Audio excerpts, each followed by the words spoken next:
Hello students, അപ്പൊ ഇന്ന് നമ്മൾ സ്റ്റാർട്ട് ചെയ്യാൻ പോകുന്നത് ക്ലാസ് 9 കേരള സിലബസിന്റെ ഏറ്റവും അവസാനത്തെ, ഹിന്ദിയുടെ ഏറ്റവും അവസാനത്തെ ചാപ്റ്റർ ആണ്. അപ്പൊ ഇതിന്റെ പേര് ബോൺസായി എന്നാണ്. അപ്പൊ ഇത് എഴുതിയിരിക്കുന്നത് സുധാ ഉപാധ്യായ ആണ്. അപ്പൊ ബോൺസായി എന്ന് പറഞ്ഞാൽ എല്ലാവർക്കും അറിയാം അല്ലെ. ബോൺസായി എന്ന് പറഞ്ഞാൽ എന്താണ്? അതായത് ചെടികളൊക്കെ നമ്മൾ കാണാറുണ്ട്. അപ്പൊ ഈ ചെടികളുടെ മിനിയേച്ചർ സ്ട്രക്ചർ, അതായത് വലിയ വടവൃക്ഷങ്ങൾ പോലുള്ള മരങ്ങളെ തീരെ മിനിയേച്ചർ ആക്കി വളർത്തുന്ന ഒരു പ്രത്യേക തരം രീതിയാണ് ബോൺസായി കൾച്ചർ എന്ന് പറയുന്നത്. അപ്പോൾ അതിനെ കുറിച്ചിട്ടുള്ള ഒരു കവിതയാണ്, മനോഹരമായ ഒരു കവിതയാണ് നമുക്ക് ഇന്നിപ്പോ പഠിക്കാനുള്ളത്. അപ്പൊ ഈ ബോൺസായില് ഈ ഒരു ചാപ്റ്ററിൽ നമുക്കൊരു മനുഷ്യന്റെ ജീവിതത്തിനെയും ഇതുമായിട്ട്, ഈ ഒരു ബോൺസായുമായിട്ട് താരതമ്യം ചെയ്ത് സിംബോളിക് ആയിട്ട് നമുക്ക് വേണം എന്നുണ്ടെങ്കിൽ പറയാം.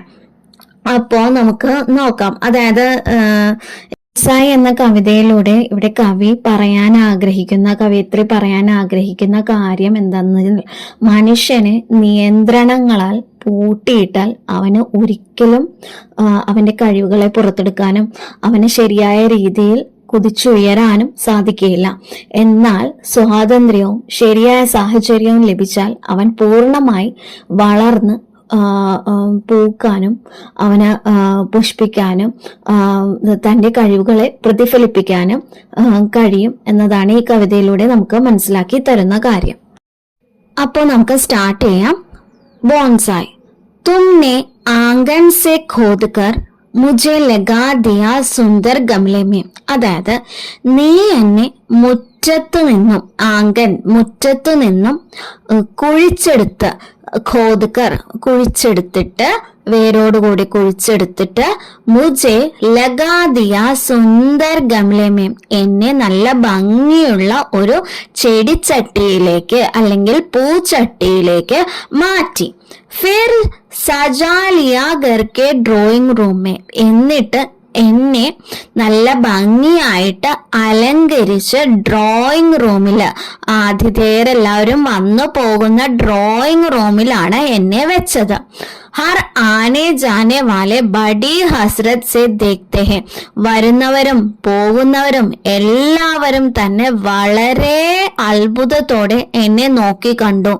ഓർ ധീരെ ധീരെ മേ ബോൺസായി മേ തബദ്ലി ഹോ ഗയി, അങ്ങനെ ഞാൻ പതുക്കെ പതുക്കെ ഒരു ബോൺസായി ആയി ഇവിടെ മാറുകയാണ്. അപ്പൊ ഒരു സാധാരണ ചെടിയായിരുന്നു, അതിനെ പറിച്ചെടുത്ത് അതിന്റെ കാര്യങ്ങളെല്ലാം ചെയ്തിട്ടാണ് ഇതിനെ ഒരു ബോൺസായി മരമാക്കി മാറ്റുന്നത്. അങ്ങനെ ഞാൻ പതുക്കെ പതുക്കെ ഒരു ബോൺസായി ആയിട്ട് ട്രാൻസ്ഫോം ചെയ്ത് വരുന്നതാണ് ഇവിടെ നമുക്ക് കാണാൻ കഴിയുന്നത്. നല്ല ഭംഗിയിൽ ഒരു ബോൺസായി ആയിട്ട് ഞാൻ അവിടെ എല്ലാവരുടെയും കൺമുന്നിലൂടെ നിൽക്കുകയാണ്. അപ്പോൾ വീണ്ടും അവിടെ പറയുന്നുണ്ട്, മോസംനെ കാർവറ്റ്ലി, അതാ കാലാവസ്ഥ വീണ്ടും അതിന്റെ മാറ്റങ്ങളിലൂടെ കടന്നു പോകുന്നു. കാലാവസ്ഥ മാറി. മുജ്മേം ലഗേ ഫൽ ഫൂൽനെ തുമേം ഫിർ ഡരായ, അപ്പോൾ അതാ എന്റെ മേൽ പഴങ്ങളും പൂക്കളും വന്നു തുടങ്ങി. അത് നിന്നെ വളരെയധികം ഭയപ്പെടുത്തി. അതായത് ഞാൻ പൂക്കളും പഴങ്ങളും കൊണ്ടു നിന്നപ്പോൾ അത് നിന്നെ വളരെയധികം ഭയപ്പെടുത്തി. അബ്കി തുമ്നെ മുझे ആഖിടെ ഉഖാഡ് ഫേഖാ ഘൂരെ പർ, അപ്പോൾ ഇതാ ഇത്തവണ നീ എന്നെ ഉഖാഡ് ഫേഖ, അതായത് വേരോടെ പിഴുതെറിയുക, ഖൂരേപ്പർ ഒരു ചപ്പ് ചവറിന്റെ കൂനയിലേക്ക് നീ എന്നെ വലിച്ചെറിഞ്ഞു. അതാണ് അപ്പോ ചെയ്തത്. ആവോ ദേഖർ ജാവോ യഹാ മേരി ജഡേ ഓർ ഫേലി ഗയി ഹെ, ഇതാ ഇവിടെ വന്നു നോക്കൂ. അതായത് ഞാൻ ആ പൂച്ചട്ടിയിലായിരുന്നപ്പോൾ എന്റെ വേരുകൾക്കൊന്നും തീരെ വളർച്ചയില്ലായിരുന്നു, ഞാൻ തീരെ അങ്ങ് മുരടിച്ച് നിൽക്കുകയായിരുന്നു. പക്ഷെ ഇപ്പോഴിതാ നോക്കൂ, എന്റെ വേരുകളെല്ലാം വളരെയധികം പടർന്ന് പന്തലിച്ച് ഞാനിതാ ഒരു എനിക്ക് മാറ്റങ്ങൾ വന്നിരിക്കുന്നു, ഞാനിതാ ഒരു ചെറിയ വൃക്ഷമായി വളർന്നു വരുന്നു എന്നതാണ് ഇവിടെ പറയുന്നത്.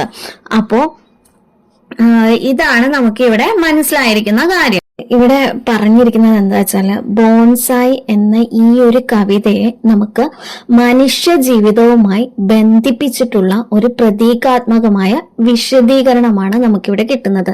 അതായത് ബോൺസായി കവിതയിൽ ഒരു ചെറിയ വൃക്ഷത്തിനെ കവി മനുഷ്യ ജീവിതത്തിന്റെ യാഥാർത്ഥ്യവും പ്രതീകവുമായി അവിടെ അവതരിപ്പിക്കുന്നു. ബോൺസായി വൃക്ഷത്തിനെ ഒരു ചെറിയ ചട്ടിയിൽ വളർത്തുകയും അതിന്റെ വേരുകളും കൊമ്പുകളും മുറിച്ച് വലുതാകാതിരിക്കാൻ നിയന്ത്രിക്കുകയും ചെയ്യുന്നു. അതുപോലെ തന്നെയാണ് മനുഷ്യന്റെ സ്വപ്നങ്ങളും ആഗ്രഹങ്ങളും കഴിവുകളും പലപ്പോഴും സമൂഹവും സാഹചര്യവും തന്നെ നിയന്ത്രിക്കുന്നു. നമ്മൾ ബോൺസായിയുടെ മുകളിലേക്ക് നോക്കുമ്പോൾ അല്ലെങ്കിൽ ബോൺസായി കാണുമ്പോൾ തന്നെ അത് എത്ര സുന്ദരവും ശാന്തവുമാണ്. അത് സമൂഹത്തിന്റെ പ്രതീക്ഷകൾ ഒത്തുചേരുന്ന ഒരു മനുഷ്യനെ പോലെയാണ് നമുക്കിവിടെ കാണാൻ കഴിയുന്നത്. എന്നാൽ അകത്ത് അതിന്റെ വേരുകൾ തീർച്ചയായും വളരാൻ ആഗ്രഹിക്കുന്നുണ്ട്. ഈ വേരുകൾ മനുഷ്യന്റെ ആന്തരിക ആഗ്രഹങ്ങളുടെയും ആത്മശക്തിയുടെയും പ്രതീകമാണ്. ബോൺസായി പൂക്കളും ഫലങ്ങളും നൽകുമ്പോൾ നിയന്ത്രിതമായ ജീവിതത്തിലും സൃഷ്ടിപരമായ ശക്തി നിലനിൽക്കുന്നു എന്ന് അത് സൂചിപ്പിക്കുന്നുണ്ട്. അവസാനം ബോൺസായിയെ തുറന്ന ഒരു നിലത്തേക്ക് മാറ്റുമ്പോൾ വേരുകൾ സ്വതന്ത്രമായി വ്യാപിച്ച് അതൊരു പൂർണ്ണ വൃക്ഷമായി വളരുന്നു.